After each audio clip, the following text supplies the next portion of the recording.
And we are live. Let me come into frame a little bit. Not too close. I'll twist the way. I'm just going to tweak that a little bit. Yeah.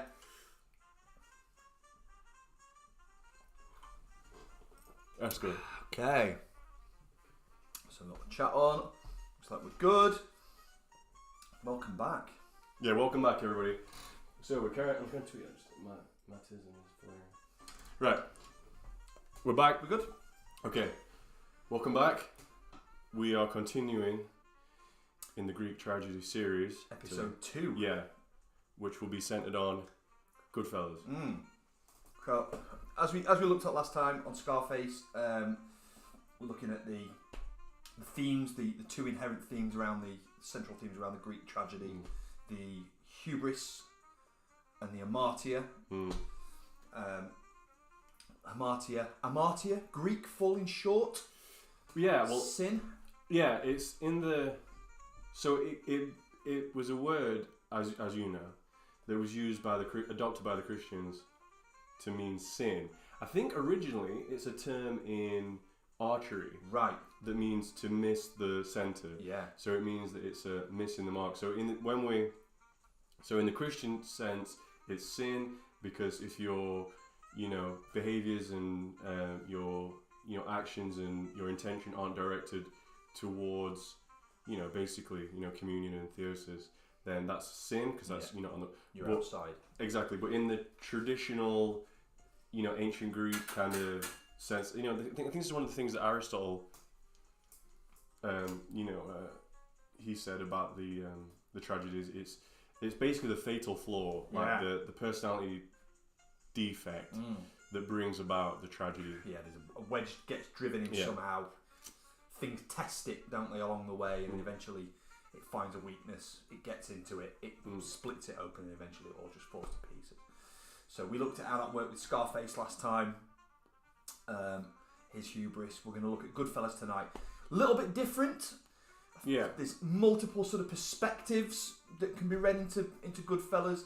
It's a tale told by Henry Hill, but about a group, isn't it? It's not necessarily just about Henry. It's about Henry's place as an observer around this group of guys. Goodfellas, right? So there's three protagonists, really, which is obviously you've got the main guy Henry, it's mostly from his perspective. Then you've got Tommy, played by Joe Pesci, and then you've got Jimmy Conway, played by De Niro, who's a bit of an outsider because he's an Irishman. So I think really you got like the full Italian Joe Pesci. Yeah. You've got the full Irishman who's a full outsider. Yeah. And then you've got Henry who is half Sicilian, half Irish, who's got I guess one foot in both worlds. Which must be kind of difficult in the sense that Tommy knows exactly who he is, but he traces his lineage back to the old country. Jimmy knows he's the Irishman come to steal your guineas' money. This Irish hoodlum's going to come to do you all over. And then you got Henry, who's kind of halfway in between. But whatever it all comes down to, like it starts off. Henry's a young lad, and we covet. How do we covet? We covet the things we see every day, right? He sees the lifestyle that the guys in his community have got. So he's living in Brooklyn, and he's observing the mob guys around the cab stand opposite, and it's at the very very start of the film after an interesting scene at the start where they find something in the boot of the car. We got Highland Duncan on. Evening, fellas. Hope you're both well. We Evening, are Duncan. very well. Thanks for joining, brother. All the better for you joining. So after this particular scene, Tommy ends up doing something pretty grim. So does Jimmy, and then it says, "Ever since I was born, all I ever wanted to be was a gangster." Yeah, that's the first line. Yeah. That's the very first line, I think, right? Yeah. As far back as I can remember. That's it. And I think that is the film that Scorsese straight away revealing the hamartia, which is that this guy, at any cost, just wants to live the life. The life. And he'll do what it takes. Right. And it starts off when he's young. Yeah. He sees the guys who are Paulie, who's the local capo regime, and his brother Tuddy. They've got this pizza place and a cab stand, and they're goofing around and playing cards and scoring and taking a look at nicked goods out of the back of lorries. And he says, "I want to be a part of that. I want it. You know, I want the glitz and the glamour and the lifestyle." And so he ends up scoring a job with them as a young lad. Yeah. Goes to do, you know, kind of fetch it, catch it stuff. You know, go and take this for me. Go and take Paulie's messages. Go and work a little bit in the pizza shop. Go and park some cars. And then that sort of slowly increases, right? Yeah, that's a good point. And I think like something that's common in a lot of Greek tragedies is like the willing blindness, like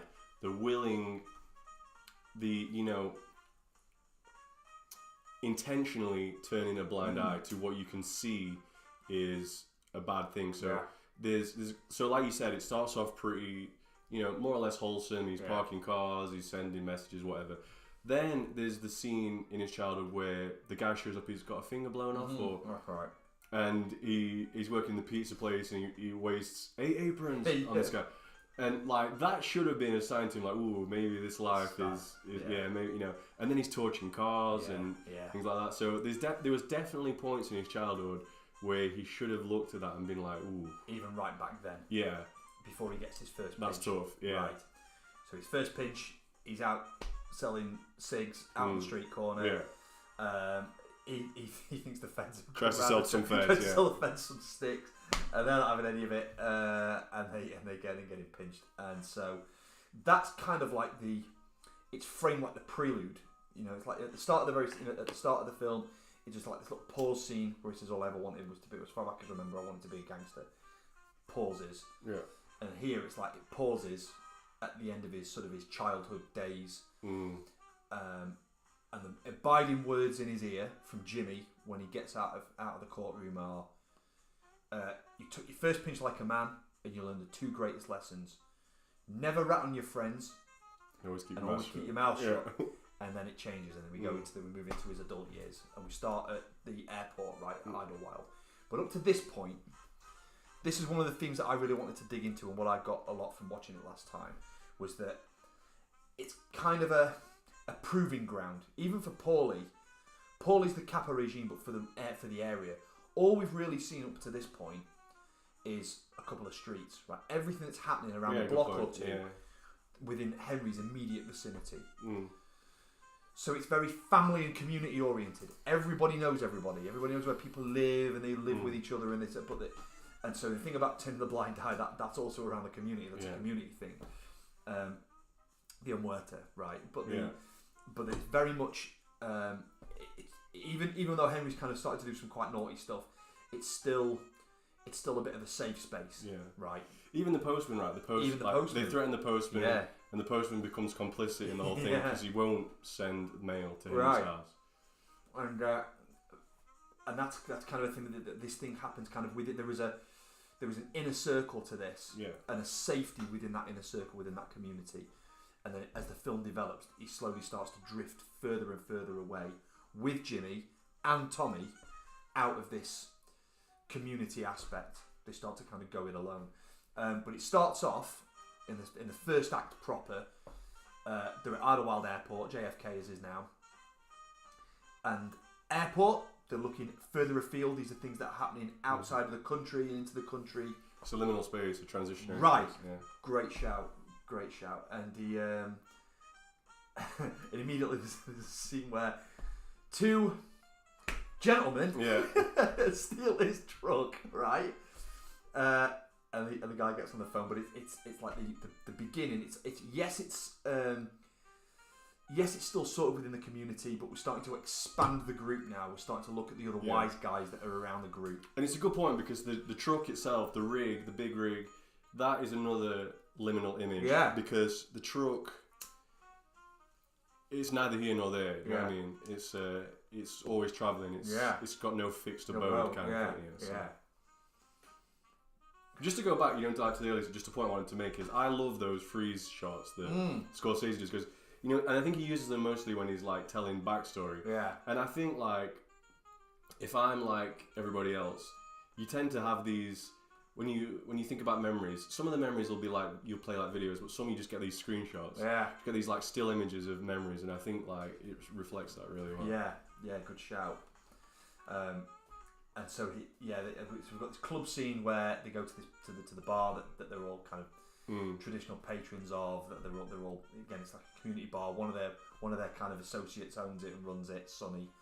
And it begins, and we get introduced to this whole group of characters, but they're all Goodfellas, right? They're all wise guys, which was the name of the book initially, wasn't it? Nicholas Pileggi was Wise Guys, and we're introduced to Freddie No-Nos and Frankie the Whopper, Mikey Francesi and Jimmy Two Times and all these characters with great names, and it's sort of taking you through this space, and then it kind of cuts to Tommy and Jimmy, and obviously all three have grown up now.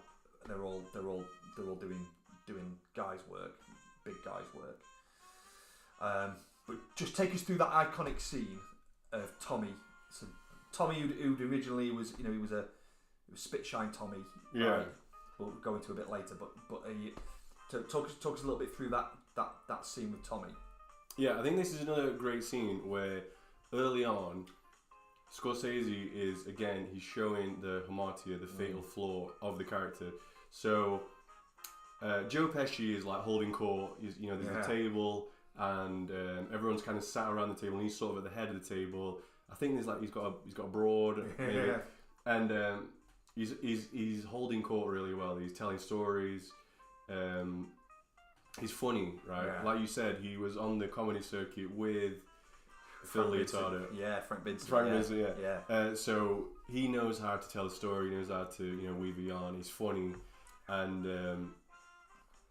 Henry is laughing at the story. Maybe laughing a little bit too much. Right. A little bit too. Maybe it comes across a little bit like sycophantic, And Tommy picks up on it. Yeah. And he kills the tone immediately. Yeah. And he's like, what's so funny? Yeah. And then Henry says, "You're a funny guy." Yeah. And that's when he pulls the gun on him, right? And then it turns out that it was just a big ha. Yeah. But it shows you the bubbling, underlying, just violence in him that he plays, and he does the same in Casino, which we'll talk about next time. Yeah. But he plays that so well, like simmering violence. Yeah. And then you don't have to look deep under the surface to see it. No. Yeah. You can see it. It comes out in the way he speaks, in his eyes, the way he speaks, just the way he holds his body. It's just he does it so well. So he kind of like fake threatens Henry, but then he actually glasses the guy. That's right. Yeah. So Sonny, the guy who runs the bar, comes over to Tommy, kind of pranks him a little bit in front of his not pranks, but he kind of pulls his pants down a bit, doesn't he, in front of his mates, saying, you owe me five G's, it's five big ones. Yeah, that's it. Yeah. And making him look like a bit of a mug, and he glasses it. Yeah. At which they all just burst out laughing again. It's like ha ha ha, right? So you nailed it, absolutely nailed it. That Tommy, he's the bona fide Sicilian of the three. Yeah. But even he has got these fatal flaws that keep him outside of the real inner circle, which is Paulie. Right. Because he's reckless Yeah. and he's wild. In real life, Yeah. Tommy Two Guns DeSimone, he was mental. Yeah. He would shoot people that were like walking down the street. He was psychotic. Yeah. So you don't quite get it to that point. There's more of a kind of a nuanced spin with Pesci, I think. But it's there. And we'll see later on that it is Sonny that goes to Paulie to complain about is. it. So he's and his suggestion to Paulie is, well, you could just have him shot. right. And Paulie gives him the dead eye, right? but it's and it's I didn't really mean that. I just mean I'm scared. Because if you know mafia movies, and I think he does explain it explicitly. I think Henry explains it explicitly. You don't touch a made guy. Nope. But if you want a made guy taken care of, you go to the capo. To the capo, yeah. And it's got to be okay. That's the process, yeah. It's like someone's going to get whacked and it'll be... And if they feel that that's warranted, they won't threaten him. No. They won't scream and shout at him. They'll just do it. Yeah. Which we'll come on to a little bit later. So there is the underlying... You are getting the underlying feeling that Sonny is actually asking for him to be taken care of. Right? And like you say, that is... He's the rogue of the family. He's like the fly in the ointment. Yeah. He's not... He should fit in because he's a full-blood Sicilian. Yeah. But he's not fitting in because of the... Because we hear from De Niro several times, oh, we're all going to work for this guy one day. He's going to be a boss. Right. They're grooming him up to be this big guy that wrote, and he's because Jimmy's completely out of it, although he's not really, he said he's done mob boss hits since he was 11. You've got Henry, who is to some extent kind of playing at it, he's kind of dabbling in it a little bit, and he's trying his luck, he wants the lifestyle, he wants the glitz and the glamour, but you never really see him get his hands dirty. Not to start with, at least, anyway. So it's Henry and Jimmy's way into the big time, right? To being effectively made is what they think. Like they'll not be touched with because Tommy will never have anybody whack them. Yeah.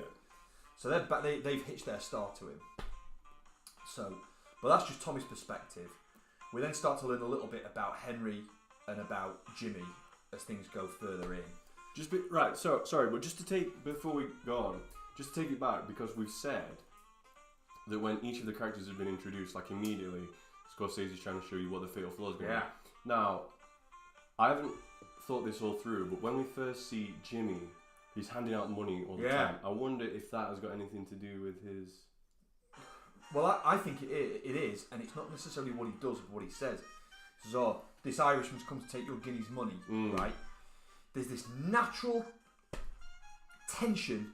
Yeah. He knows his place, and there is a distance between Jimmy and the outside and the community crew. Yeah. The Lucchese family, I think it was, wasn't it? He's not in. He knows he's not in, and because of that, Paulie says something to him later on in the film. Says to Henry, "Watch out for Jimmy, because he takes too many chances." Right. The reason why he takes chances is because he's not in the family. Right.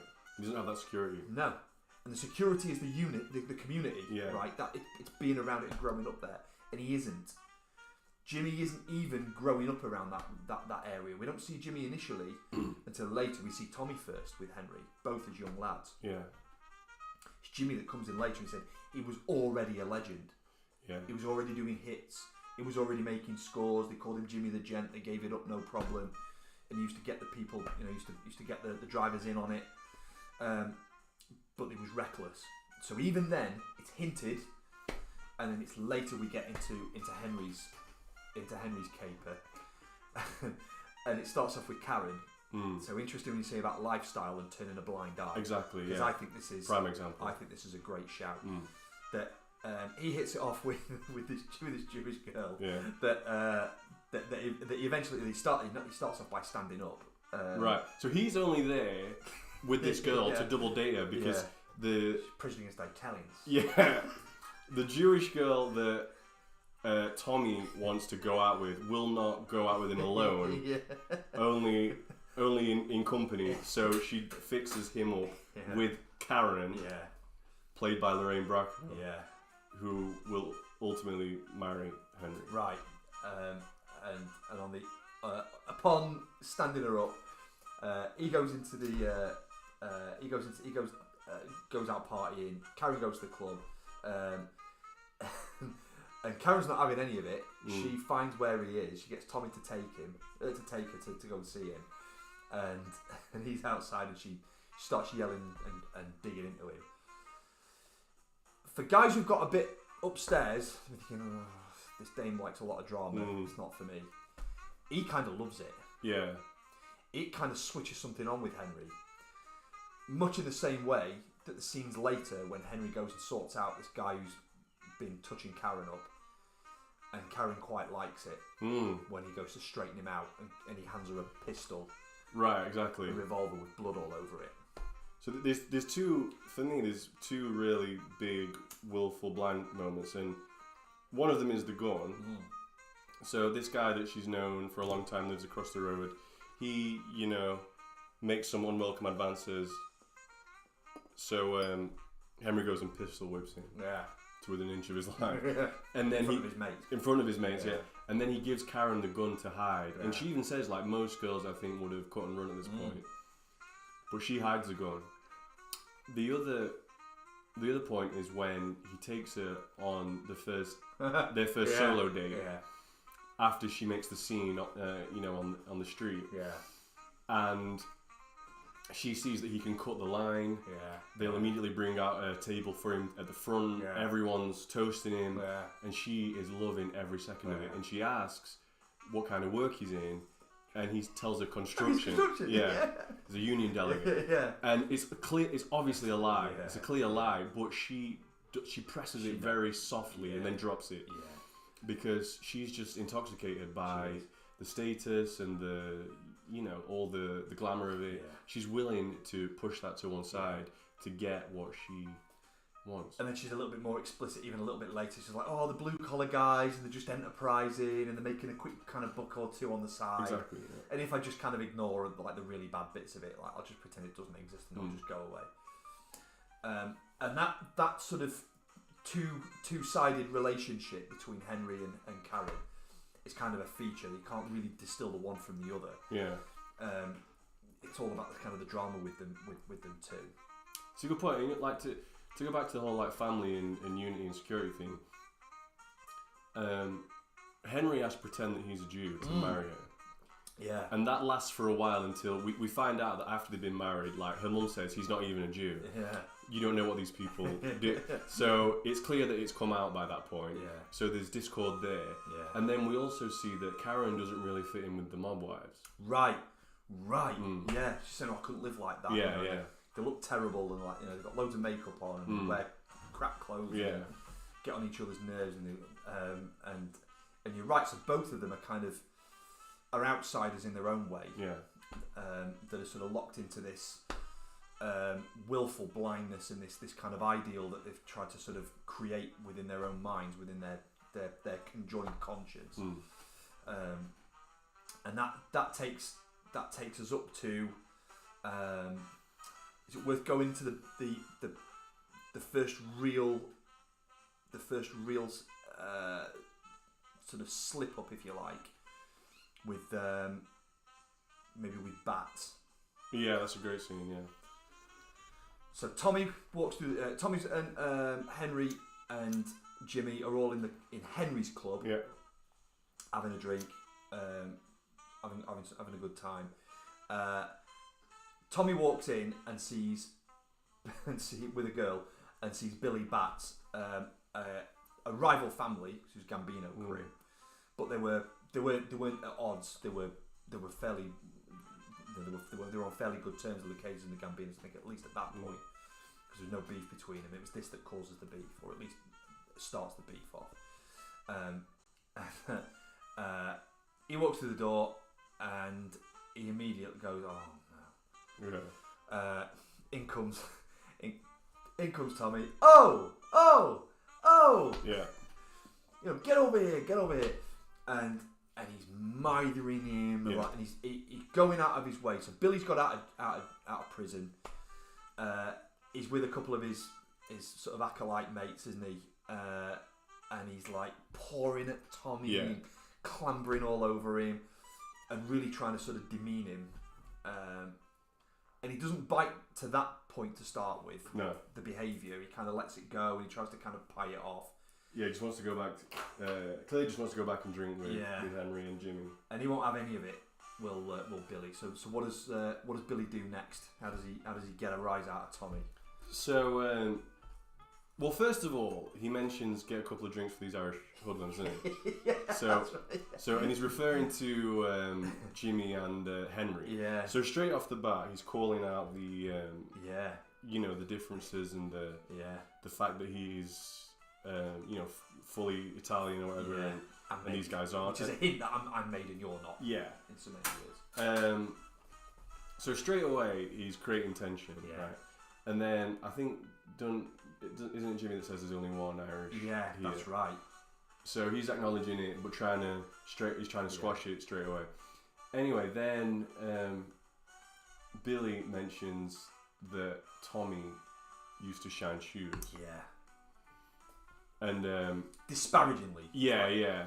Because it's a. It wasn't like, oh, you can't believe it. You used to do shoe shining. Now look where you are. Yeah, exactly. Yeah. He's like, all grown up doing the town. Yeah. So he's snide. He's looking for conflict straight away, and you can tell it. And again, Tommy tries to kind of squash it. He's like, I don't know if you heard, but I'm not shining shoes no more. And he's like, that's the warning shot. That's just drop it, right? But he won't let it go. Yeah. And how does it progress? He says, initially, he says, "Oh, what's the matter with you? All of us, we're all, we were hugging and kissing. Yeah, we're just having a bit of banter. Yeah. It's very thinly veiled as like banter and jokes. Yeah. But you know yourself, and you've had a bit of a, you're having some banter with somebody. You think, oh, I didn't like that, and you react. But you're trying to kind of react in a banter way. But there's something underneath that you want to.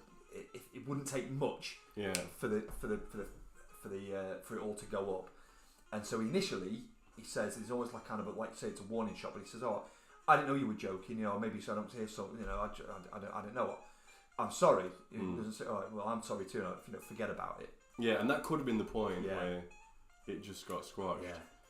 But then he says the final thing, which is, "If I really wanted to get on your skin, I told you to go get your shine box." And the laugh at this point with his two mates, the way that Scorsese does it, it's like a really snide, like, like it's infuriating. Yeah. The recording is so good, the Foley is so good, and it really riles Tommy. Yeah. It gets him. And he goes from 1 to 10. Yeah. And he's kicking off. Yeah. And Henry and Jimmy take him out, right? Yeah. And then they come back. Yeah. And then Billy's acting like, oh, I don't know what happened there. He's like, he knows exactly what he's done, but he's like, oh, I don't know. And then, you insulted the man a little. Yeah. You insulted the man a little bit. Well, yeah. And then, obviously, at this point, Tommy comes back in and, stripes him up. Yeah. But it shows that Tommy is volatile. Yeah. He could have left and just not gone back. He could have gone to Paulie and said, have a sit down with this guy's capo, because he's okay, he's made and I'm not. This guy's a fake old tough guy, and he can't be behaving like that around us. Yeah, because it implied that he bought his... He bought his button. Yeah. So he doesn't respect his maid status. But for me, I think it's more that he challenges Tommy, and Tommy doesn't like it. He knows he's a big mouth. He's been down, he's come out, and now he's not only is he's got his button, but he's done his time as well. Right, because he's fresh out of jail. He's out of Nick. Yeah. And eventually they whack him, right? They whack a made man, and they're not made, and nobody knows about it, and they try and cover it up. Yeah. And all three of them are complicit in that. Yeah. Henry, maybe you could argue less so, but in the eyes of Paulie, in the eyes of the law, they've all been involved. Tommy with the whacking, Jimmy with the also whacking, and Henry because he gets involved. He does get involved. And so for me, it's the first step of where they get out of the comfort of that community space. They're doing something that they know would bring beef to Paulie, and they do it anyway. Yeah. And then from there we get a score. They go on a heist, don't they? They go for the Air France heist. It's the first one. Yeah. So again, it's outward looking. They're putting their own crew together. They're starting to look at other guys. They've got Frenchie, they've got Maury. Maury's big. Don't come off, even on the water. Yeah. They are looking around, for scores. They come up with an idea for a heist for Air France. They go into the baggage hall, unclaimed baggage. They basically nick a load of cash boxes, if I remember rightly, that are in the baggage. French is the security guy, and so they get it out. They score it. They start to although they're starting to move away, they still give Paulie his cut, and so Paulie's largely Paulie at this point for this first one is largely happy. Yeah. And he says to Henry, "Oh, you've done well. You won your money playing craps in Vegas. Don't say anything to anybody. Keep it quiet." And so they get a score, and the family's broadly okay with it, but not the next one.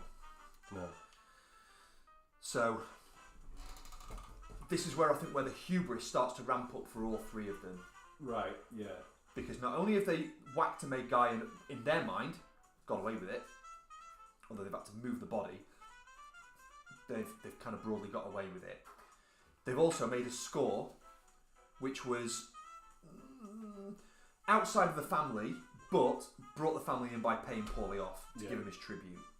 But they're not happy with that. Jimmy's not happy with that. Tommy's not happy with that. And neither is Henry. No. And so they go after the Lufthansa. They've got to go further, yeah. Yeah. So Lufthansa, they go for a big score. And again, this has been masterminded, if you like, by people who are outside of the family. So Maury was the one who first got the idea for this. Got Henry and Jimmy involved, and it was Jimmy that put the crew together with Henry. And it shows that Henry's kind of outside of it. He's in the shower when he hears the news bulletin that there's been a massive robbery at JFK Airport. Yeah, and all of Lufthansa money, and he's cheering Jimmy on. But it's like the pinnacle, and then a rapid drop off. We end up when Henry goes into the bar. Jimmy's there, and they're all hugging and kissing and saying well done. And then some of the guys have been buying stuff, and Jimmy's told them don't buy stuff. Right. And they're starting to goof around and buy big stuff and start flashing the money around. And that's for me is where we start to see a little bit more about Jimmy. We've done Tommy. We've done a bit on Henry, on Henry's kind of outsider status, but we get a real good insight with Jimmy. He's reckless, he's outside the family, and he doesn't really have any links to any of the people that he works with. No. He's happy enough to whack the guys that have nicked the money for him. Yeah, and he starts doing that, yeah. So is exactly what happens. Now, coming back a little bit, there was a pinch that came down with Jimmy. Again, this was a job outside of the family. This was a job that Henry does for Jimmy, outside of the comfort of this family, where he goes to Florida to get a debt paid. And they go to feed this guy to the lions, and he just gives it all up. Except what they don't realise is the guy's sister is fed, and she blows the lid on everything. Yeah. And they all get, I think Henry gets 10 years, Jimmy gets, I think maybe the same. Paulie gets some for conspiracy. They all kind of end up doing a bit of time, and it's like the first bit of a step outside of the family where they start to fall. And we've got a scene where Henry's basically dealing drugs inside the jail. Paulie, knowing that that's what he's doing, and says to him, "Oh, what are you doing? Going for a walk?" And he says, "Going for a walk in the park?" He says, "Yeah." So Paulie knows he's selling gear. He tells him not to, but he knows he's going to have to kind of do something to keep because he's got no money coming in. Yeah. And Karen's like, "There's no money. Nobody wants to talk to me." Yeah. She comes in screaming and shouting at Henry. So that first jail stint is a bad stint for Henry. Yeah. And by the way, meanwhile, things are like unraveling with Karen. Like, she's going big time. Because there's the scene where Henry's like Fridays are for the wife and Saturdays for the Gumars, and she's not happy. Not about that life. Yeah, exactly. So she was happy with all the crime as long as it came with the money and the status and everything, but she drew the line at the infidelities. Yeah. Janice Rossi. We've got Beda Canosian. Great to see you again. That's all right, being late. That's no problem. Catch us up on the catch up. It's great to have you with us again. Absolutely. Thanks for joining me. So we've got we're talking Goodfellas tonight in terms of the Greek tragedy theme. So this even the unit between Henry and Karen is starting to crumble a little bit. There's cracks appearing. Henry gets out. Lufthansa happens. Henry kind of keeps quiet after Lufthansa. He knows what Jimmy's like. Jimmy starts whacking the guys who've been nicking the money and have started goofing around. Stacks, Maury, Johnny Roastbeef, Carbone, all these guys that were involved, the crew. He starts to whack them all. And then Henry starts to put deals together for himself, having done it in jail and warned off it by Paulie. Paulie then comes as a barbecue and he gets hold of Henry and he said, listen, this is the real... There's a turning point, I think, at most, like a crossroads at most Greek tragedies. There's a chance to turn back, a chance to bring it back in a little bit and maybe straighten up and fly right. And I think for me, this is the point. Paulie, who's the father of the community, if you like, the figurehead. It's his community. It's his cab stand. It's his pizza place. He's the one who you go to get things sorted out. He says to Henry, doesn't stutter. He says, smacks him in the face. Don't do it. No more gear. I don't need that. One of the other bosses, he went down just for being associated with a guy who was doing this stuff. So I'm telling you now, and you had to do what you had to do in jail. Fine. Now you're out. You're working for me. You do some jobs. You're still within the community. You can do work for me, but you don't do that. And what does Henry do? He carries on. He carries straight on. Yeah. With Jimmy, right?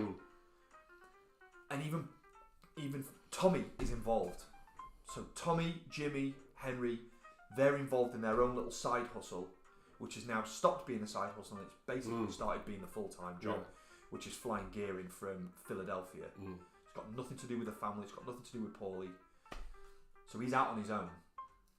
And Henry even says at one of the barbecues, like, what they don't understand, what they never understood was, the reason why you paid tribute was that you were safe. You had some security with doing that. They looked after you. It was like the police for wise guys is what they called the family. Yeah. Well, now he's got no police. And actually, the police would, both the real police and the community police, if they find out what Jimmy and Henry are up to, they'd be in big trouble. But it's okay, because Tommy's going to get made. Right. Except, take us through what happens. Except, it's just a ploy to get him into a space where they can, whack him. Yeah. He's really proud. He's really, they're all three of them are excited for it. Pinnacle of the hubris. Yeah, exactly. Would you say? Yeah. Exactly. Yeah. Is it when he's at his highest point, Zenith, where he's cut down? It's the classic Icarus thing, flying too close to the sun. Literally, he's opening the door. He's looking around like, where's my audience? And then it's boom. Yeah. Right. Like Caesar. Yeah. Like Brutus. Et tu. Paulie. And he gets whacked. Yeah. Now, not only does that signal what the start of things to come for the other two in this trio, but also it severs any genuine connection and chance that Henry and Jimmy would have of ever being legitimate mobsters, if that's not a contradiction in terms. They're never going to get any recognition from Paulie now. Not least because the work that they're doing, Paulie's not even supposed to know about it. But it's okay to start with. Henry starts to kind of get loads and loads and loads of gear, and he's selling it a lot, and he's got other gumars who are kind of helping him get whacking it up and taping it to body parts and moving it around the country. He sits in the he has a day where it's all kind of shot in the day, isn't it? It's like one full day where he gets up in the morning, he's got some guns and some silencers. He takes him over to Jimmy. Jimmy calls him out. He said, "Oh, he's got it. He's got it on him." And he won't pay up. I'll take him out of here. I don't want to know. He's starting to use his own gear. He's in a bad way himself. Goes to his side piece, Sandy, to go and pick up a score, and then go and take the gun somewhere else to flog them. And then he's going to go and get the gear, give it to his babysitter, who is going to punt it over to Philadelphia. And all along, you've got helicopters that are following him round, and he thinks he's paranoid. But it's like the canary in the coal mine, right? Like, you know that something's coming. Yeah. You know that it's near. And then the final sort of nail of it is when he says he gets in his car to go and take the gear, and he hears drop the gear That's why, right? Gives him a load of air oil powder, and at that point, he's like, again, it's another freeze frame. Yeah. Because it's a benchmark. It's a figure point in the story. It's the start of a slow martyr, I would say, for Henry.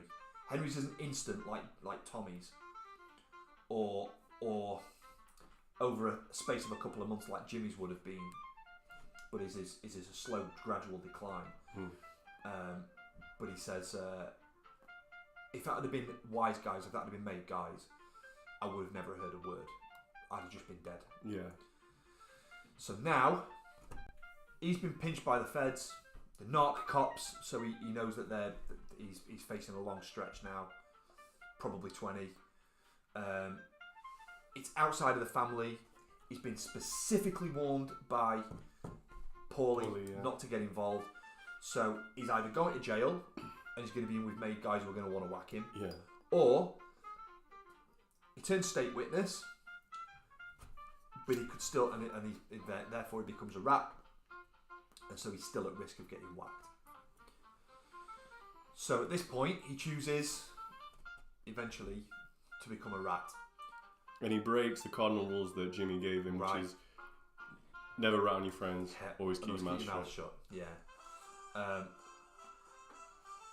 And so at this point, Henry's so yes, it's a gradual decline, but this is a drop down because now he's lost a life. He hasn't got the lifestyle anymore. He's lost anything that he ever had with. He tries to go and see Paulie to go and sort it out, which he could have done previously. You know, when all this stuff was kicking off. With Jimmy and Lufthansa, he could have said, or he could have got after he'd come out of jail. He could have said, I had to do some stuff, Paulie. Yes, you were right. I had to kind of bring some money in, but I swear to you, I'll never do it. It won't happen now. But I need some work. Can you help me? He doesn't do that. He tries to do it himself. Hubris. And so he has to become the thing which is in the family, in the community, is the worst thing that you can be.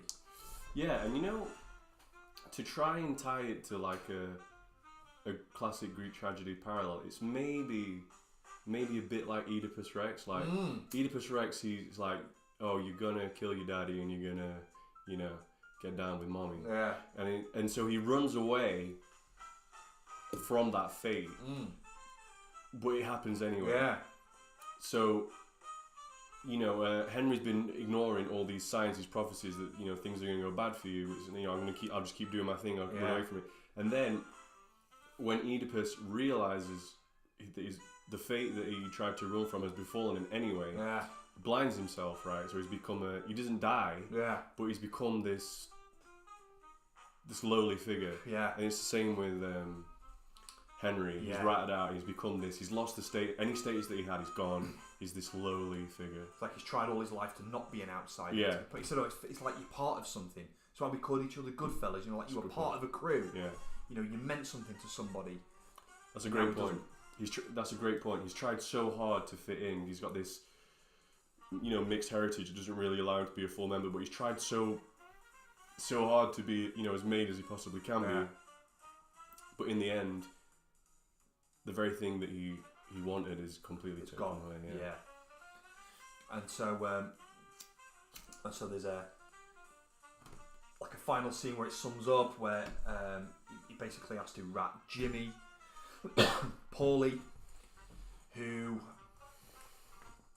it was really who the feds were really after, but wasn't, at least the way that it's portrayed in the film. He's not the sort of the real bad guy. He's more of he's involved, but he's more of a kind of a family, of a community figurehead. Is the way that the wise guys look at him, but he even has to turn on Paulie, Tuddy, the whole family. So he has to enter witness relocation program. And at the end, the very final bit of the film is where it's like, although his fall is gradual, and it does actually get worse for him even after the events of the film. He ends up divorcing Karen, and he ends up hitting rock bottom, and as a junkie, and he has to go into rehab. But he said the bit that seems to rankle him the most is when he says, earlier in the film he's saying, "Oh, I had 2 people come and carry my groceries home up for me all the way back home. Do you know why I did that? Because of respect." And that kind of bookends the film. So now at this point he's saying, I wanted some spaghetti and marinara sauce and ended up getting egg noodles and tomato ketchup. I've got to wait in line like a schnook. I've got to live a normal, boring existence, and I hate it. Yeah. No more respect. No more respect. And then it closes out with a shot of Tommy firing his revolver. So that kind of brings us to the fuss. Obviously, Jimmy goes down. Jimmy dies in prison. Interesting line that Paulie says. He says, "Oh, I don't want to happen to me what happened to the other guy. He died in prison. I don't need that." So Paul Vario, who the film's character Paul Cicero is based on, does die in jail, and so does Jimmy Burke, or Jimmy Conway as he is in the film. So the film, I think, there's plenty of videos that'll tell you all about it. It's like it's really faithful to the source material. Casino kind of take a bit more liberties, a bit of artistic liberties, but it's still reasonably, relatively accurate. But with Goodfellas, it's lifting the first names pretty much. They're on first name terms, and it's an example of what happens. You've got then a martyr, which isn't just for Jimmy, Tommy, and Henry. You've also got it's spilled out now into the community. It's bled out into into Paulie, and Tuddy, and the rest of the community. Yeah. And that's how we finish. Yeah. So that's Goodfellas. Yeah. I think always these mob flicks, and you see it in Scorsese quite a lot. I think it's the morality tales that basically like the life doesn't work out how you think it's gonna. Yeah. It's like the monkey's paw. Yeah, exactly. You get everything you ever wished for, and it ends up being the thing that either kills you or ruins your existence. Exactly. Yeah. It's a good example. Just a note or two on the way that Scorsese makes a film, because I'll tell you what, man. His soundtracks, just for me, absolutely make a Scorsese film. Yeah. Like, his editing is on point. I think he had the same editor for most of his films. I'm forgive me if I've got that wrong, but I'm sure the editor for for Goodfellas did a lot of his films. A lady, I can't remember her name now, but she was very, very good. Really snappily edited. Pacing's really good. It's quite a long film. It's longer than you think. Yeah. It's not quite as long as Casino, but which is not as long as The Irishman, but it's punchy and it holds your attention all the way through. I don't ever remember a moment in it where it feels laggy or slow or you lose attention at all. That's you spot on there. The pacing is impeccable. Yeah. And the way that he uses soundtracks either as sympathetic music, so you've got it's reinforcing what's going on the screen, and sometimes it's really antipathic. Yeah. Where it's like Layla. Yeah, like Layla, exactly. Yeah. Where Johnny Roastbeef and his missus get served up in the car with the ice truck and with the paperwork. Yeah. That he got it signed by his mother. So it's and the ice truck. Yeah. So it's such clever use of soundtrack. He uses diegetic music and non-diegetic music, and there's bits in there I should show you which are trans-diegetic where it starts off that it's non-diegetic. Yeah, and then in their point of audition. What a master Absolutely. filmmaker. Yeah, one of the greatest. And that sort of trilogy, or it's like kind of a loose trilogy, or trinity, if you like, of mob films, for me is the reason why they've stood the test of time. Like the stories, this really strong emphasis on the morality tale, it's character development, how you really delve into the characters, and they're not just black and white either, not just always good guy, bad guy. Tommy's very loving towards his mother. Yeah, that's true. He's quite community minded. Yeah. Apart from shooting Spider, but there are aspects to him which are redeemable. Definitely. The same with Henry. His brother, he's got quite a nice relationship with. His brother's got motor neurons, cerebral palsy, which would have been kind of a bit of a taboo back then. Like, such and such crippled boy, Yeah. But he's he's really kind. He's really caring with him. And then you've got Karen, who's kind of sticks by him through thick and thin. Yeah. In the film, although it turns out that Karen and Paulie had a bit of a thing while Henry was in jail, so there's all that kind of stuff going on. But there was a good example of Paulie, who you think is like this real stoic figurehead who's only got the community in mind, but he's banging other guys' wives, which is supposed to be an infamia in the family. Yeah. So Jimmy's very generous. Yeah. Sticks the money. Yeah, exactly. Yeah. So yeah, there's depth to his characters, and they evolve over the course of the film, which I think just reinforces the emphasis of the Amaltia at the end. Yeah, absolutely. Cool. Well, it's been a wild one. We've got Casino. We'll give a little heads up on that one. Yeah. We'll Casino next month. Yeah. So BK, if you're still there, I know we had a little email exchange about Snuff a while ago. I've been back on the old Snuff just recently. I think one of these is the one that I recommended to you, which is Kendall Brown, which is it's definitely up there with my favourites. Yeah. There's Burley in there. It's such a you can smell it from here. Yeah, it's such a rich, dark tobacco. Leather, bit of mahogany. Yeah. And as you can see in typical Wiltonshire style, it's spilling out everywhere. And it's scented with citrus. And I just find that it hits so quick and it lingers. Oh, that's lovely.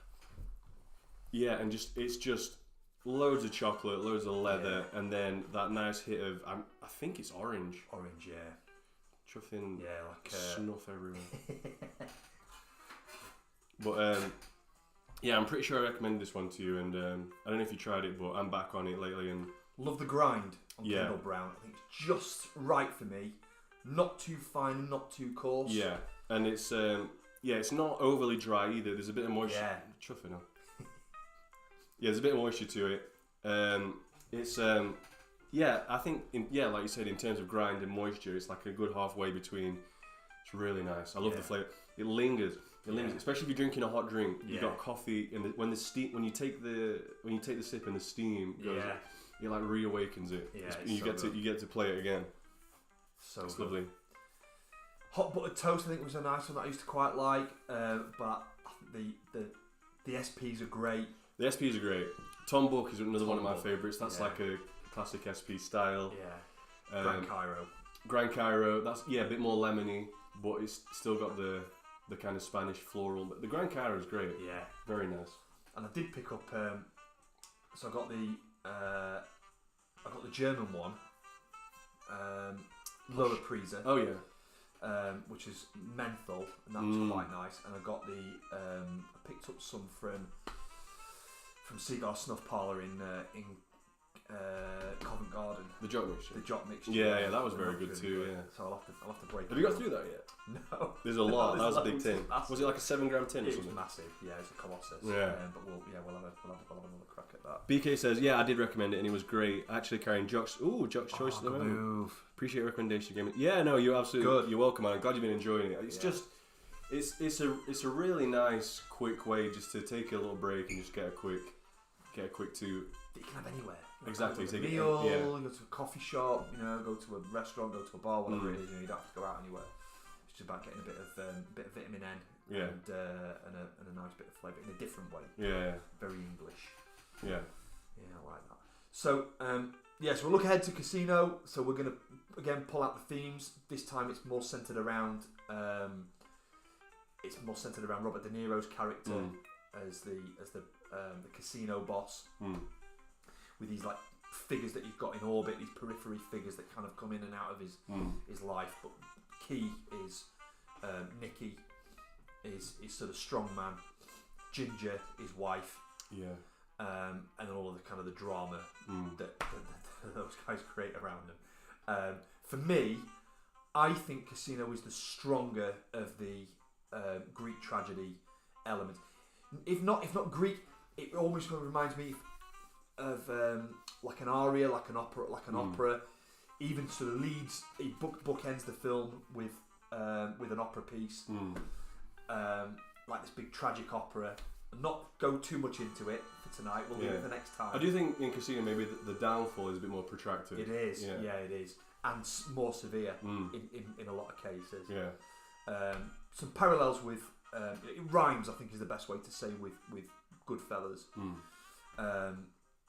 But I think I'm really looking forward to this. Yeah, me too. It's maybe a little bit of an unpopular opinion, but I prefer the film as itself. I prefer it even over Goodfellas. It's my favourite of the Scorsese films for 2 or 3 scenes.